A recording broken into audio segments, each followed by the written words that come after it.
Hello friends, आज के इस वीडियो में मैं आप सभी को विवेचक सिखाने वाला हूं कि कैसे विवेचक निकाला जाता है।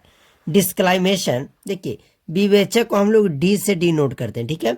तो कहीं पे मैं विवेचक ना लिखूं, अगर डी लिख दूं, देखिए बड़ी डी लिखती है, इस तरीक़े से लिख दूं, इसका मतलब आपको समझना है कि हम लोग डिस्क्लाइमेशन निकाल रहे हैं, विवेचक निकाल रहे हैं। कैसे विवेचक निकाला जाता है ध्यान से समझिएगा, मैं आपको अच्छे तरीक़े से समझाऊंगा।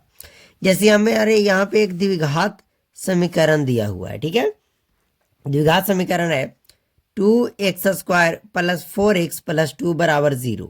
हमें इसमें से विवेचक ज्ञात करना है। डिस्क्लाइमेशन कैसे ज्ञात किया जाता है ध्यान से समझिएगा। मैं आपको बोलूँ, देखिए डी निकालने के लिए एक फार्मूला होता है, उसको बोलते हैं b² - 4ac।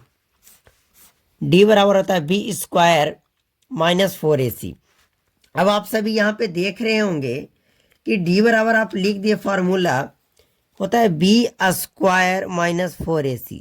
ये b क्या है, 4 तो आपको पता होगा कि 4 होता है, ये a क्या है और ये c क्या है।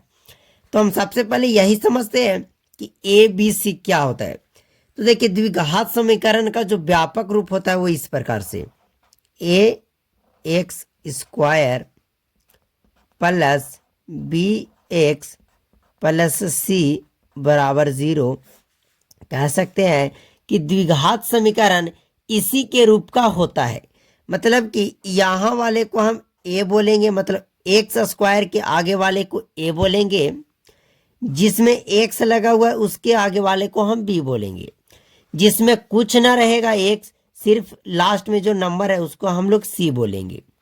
तो बताइए, तो आप लोग बता सकते हैं अब यहाँ से कि हम इस 2 के तो a बोलेंगे, 2 को क्या बोलेंगे a, 4 को क्या बोलेंगे b, और इस 2 को क्या बोलेंगे c।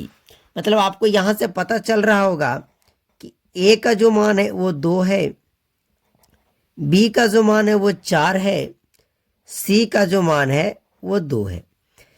ए जो x² जो स्क्वायर के आगे रहता है उसको हम a बोलते हैं, तो इसके स्क्वायर के आगे ये है 2, तो a बराबर 2 हो गया। बस आपको ये पता हो जाएगा। अब डिस्क्लाइमेशन निकाल लीजिएगा। अब हमें क्या निकालना है, डी। तो आइए डी बराबर लिख देते हैं। डी बराबर फार्मूला आपको हम बताएं कि b² - 4ac होता है। b का स्क्वायर मतलब b की जगह कितना रखे, तो b की जगह आपको 4 रखना है, तो 4 रखेंगे, 4 का स्क्वायर करेंगे माइनस 4 है तो 4। अब देखिए 4ac मतलब ये सब आपस में मल्टीप्लाई में रहता है। a की जगह कितना रखेंगे, तो a की जगह 2 रखेंगे गुना, c की जगह भी क्या रखेंगे 2।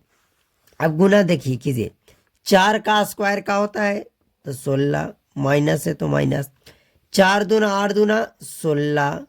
अब देखिए 16 में से 16 गया 0, बोल सकते हैं कि इसका विवेचक जो होगा वो 0 होगा, इसका जो डिस्क्लाइमेशन होगा मेरे साथियों वो 0 होगा। ओके, इतनी बात समझ में आ गई कि इसकी डिस्क्लाइमेशन क्या होगा, 0 होगा। अगर मैं और एक सवाल दूं, क्या आप सभी खुद से बना सकते हैं? नहीं बनाइएगा तो मैं आपको फिर से बतलाऊंगा। ओके, देखिए क्वेश्चन है x² + 8x + 12 = 0। तो इसका डी का होगा, इसका डिस्क्लाइमेशन का होगा। थोड़ा विवेचक निकाल के बताइए। तो बोलिएगा कि डी का जो फार्मूला होता है वो b² - 4ac। तो b² - 4ac से पहले हमें ये पता करना होगा कि a कितना है, अरे इसमें b कितना है और इसमें c कितना है।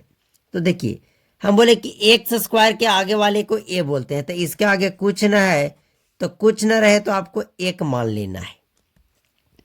b, तो b की जगह कितना मेरे साथियों 8 है, c की जगह लास्ट में 12 है। अब ये पता हो गया कि a के मान कितनी है, b के मान कितनी है और c के मान कितनी है।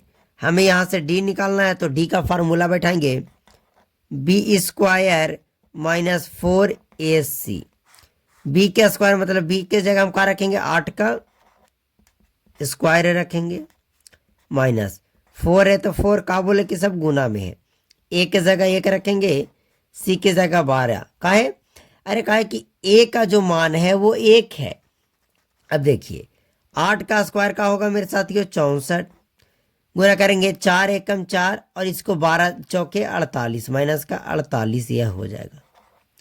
अब इसको घटाएंगे तो 4 में से 8 नहीं जाएगा, 14 में से 8 जाएगा 6, मतलब कि 16 बचेगा। यही आपका इसका डिस्क्लाइमेशन हो गया, ये आपका विवेचक हो गया। आ गई बात समझ में? कभी भी विवेचक निकालना रहे मेरे प्यारे साथियों, फार्मूला लगाना D बराबर B² - 4AC। आप सभी का विवेचक निकल के आपके सामने आ जाएगा। तो उम्मीद करते हैं कि आप सभी को विवेचक ज्ञात करना आ गया। तो अगर आप नए हैं तो चैनल को सब्सक्राइब कर लीजिएगा। चलिए मिलते हैं आप सभी से अगले वीडियो में। ओके।